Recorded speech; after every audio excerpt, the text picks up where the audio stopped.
Oh, it is trashy back here, I know. So this is where we're at. Some of the turbocharged piping, mass airflow sensor. I was using the cars behind me to basically copy the hose routings, which are also on this hood, but I've been using it to look at the vacuum hoses. And I did catch something right here with this vacuum pressure switch, and it was basically just destroyed.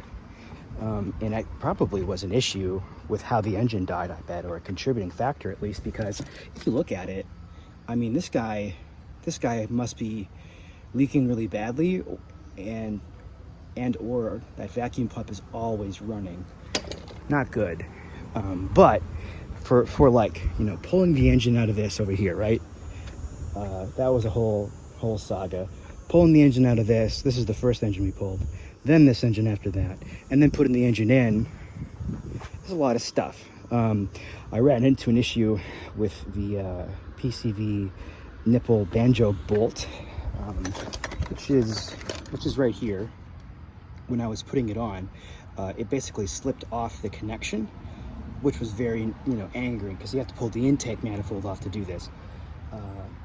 Not always the best order of operations with a driveway operation here. Like, so if I would have done this outside of the car, it would have been easiest, but I couldn't because it was raining. So that engine's out in the elements here, and I needed to get it under a hood or wrapped up better, and I didn't have anything. So I put it in the car, and probably was a sound decision. We had 3 or 4 rainy days since that happened.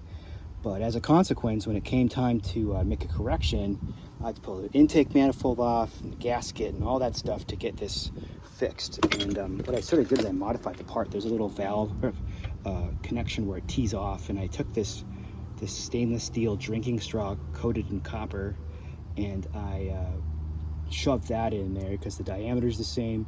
I used sealant, and then I also put a clamp on it. So that was annoying because in order to get to it again without removing the intake manifold, I pulled the power steering off, and then I pulled this thermostat housing off to get access and basically do a little surgery in there with that space, and it sucked. It probably took me a couple hours. I may as well pulled it apart, but I didn't want to do it a third time. Psychologically, it was easier. But yeah, so there's also one thing, I sit here and I look at it. I'm not sure if you can see, but this pulley, this timing belt pulley, just rolls, but the grease seal on there is damaged from the engine getting, you know, banged around when it went in, which is of great concern to me because I do not want that to, you know, throw a timing belt off there and destroy itself. That would suck. So what I'm going to do is probably replace it,